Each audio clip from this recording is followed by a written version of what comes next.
बाळासाहेबांना विनंती करतो की त्यांनी छत्रपती शिवाजी महाराजांच्या पुतळ्याला पुष्पहार अर्पण करायचे। छत्रपती शिवाजी महाराज की जय भवानी, जय शिवाजी, हर हर। मी दिवा शहराच्या वतीने शहर अध्यक्ष आणि उपशहर अध्यक्ष स्वागत एक सेकंद।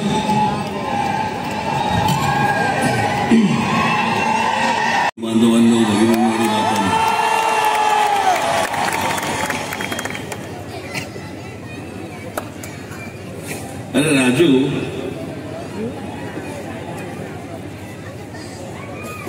तू जिंकलेला आहेस ना, मी कशाला भाषण करत बसू, मला काही कळत नाही। मला हे कोणाला तरी वाटायला येतं का हे सगळं?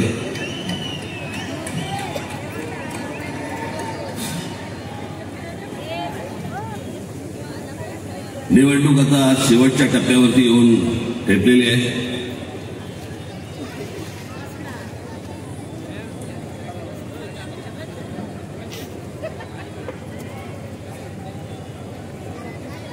या निवडणुकीची सगळी भाषणं करून कंटाळा आला। काय काहीतरी भाषण करायला मजा येते। सकाळी उठल्यानंतर रात्री झोपेपर्यंत पटपाक पटपाक पटपाक पटपाक। तरी मी जास्तीत जास्त प्रयत्न करतो की तुम्ही शांत बसला तर तुम्हाला ऐकू येईल।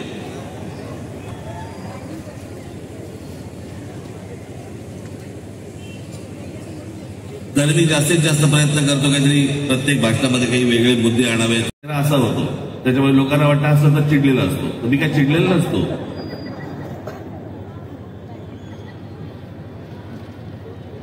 आज सकाळी आपल्या पक्षाचा जाहीरनामा जाहीर केला, लोकांसमोर आणला।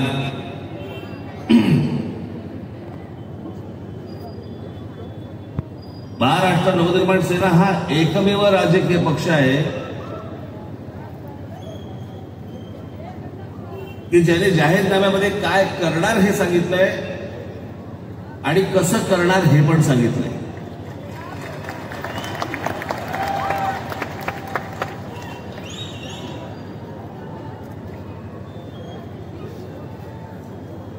दिव्याचे अनेक प्रश्न आहेत। या लोकलने प्रवास करणं म्हणजे काय असतं मला माहिती नाही। मी काही लोकलने प्रवास खूप केलाय। मी जेव्हा कॉलेजमध्ये होतो त्याला बांद्रा आणि सीएसटी छत्रपती शिवाजी टर्मिनस त्याला हार्बर ट्रेन होती, हार्बर ट्रेन, त्याने मी प्रवास करायचा।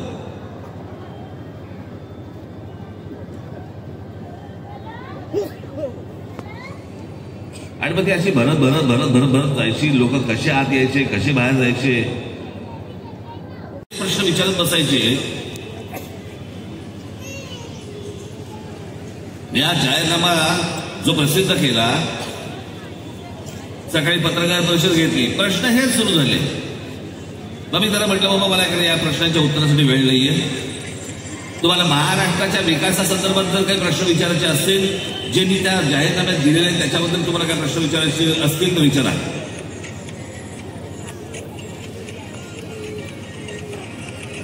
मी या महाराष्ट्राचा एक स्वप्न पाहणारा माणूस आहे। महाराष्ट्रातल्या तरुणांबद्दल, महाराष्ट्रातल्या तरुणींबद्दल, महिलांबद्दल, लहान मुलांपासून वृद्धांपर्यंत या सगळ्यांना समाधानाचं जीवन कसं जगता येईल याचा विचार करणारा, याचा स्वप्न पाहणारा मी माणूस आहे। आणि ही स्वप्न पाहत असताना तो माझ्या अत्यंत जिव्हाळ्याचा विषय आहे, तो माझ्या खुर्चीचा विषय नाहीये। चर्चिलचे जर पुतळे असतील, 1 किंवा 2 पुतळे आपल्यासारखे नाही चौकामध्ये उभे करतायत, ज्याची निगा राखता येत नाही, ज्याच्यावर सतत धूळ बसलेली असते। जयंती आणि पुण्यतिथींना प्रथा आम्ही साफ करतो आणि हार घालतो। छत्रपती शिवाजी महाराज की जय ओरडतो आम्ही आमच्या घरी, नंतर कोण पुतळ्याकडे बघायला तयार नाही।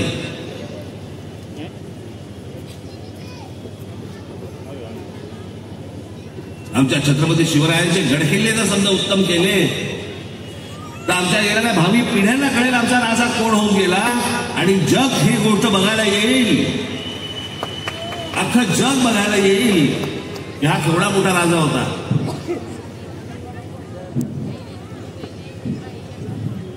इंग्लंडची लोक येतील, जे आमच्या महाराजांची जगदंबा तलवार घेऊन जे गेलेत ना, आमच्या महाराजांची वाघनखर जे घेऊन गेलेत ना, ती लोक येतील. आणि जर आपण जर उत्तम समजा हे गडकिल्ले जर उत्तम केले, ते स्वतःहून येऊन आपल्याला जगदंबा तलवार स्वाधीन करतील, स्वतःहूनच येतील. ह्याला कळलंय महापुरुष कसे जपायचे ते.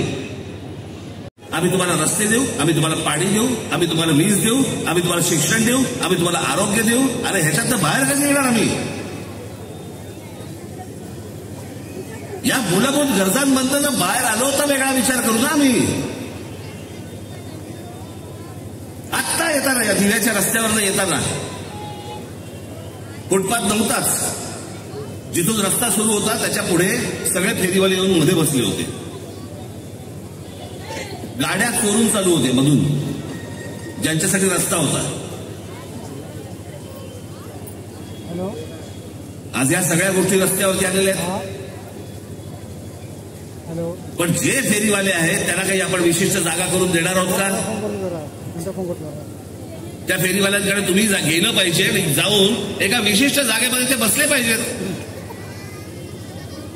रस्ते अडवून तर कुठच्या गोष्टी होणार नाहीत. पण आमच्याकडे विचार करायला वेळच नाही या गोष्टींचा. शालेय शिक्षणामध्ये कोणत्या गोष्टी शिकवल्या पाहिजेत कोणी विचार करत नाहीये.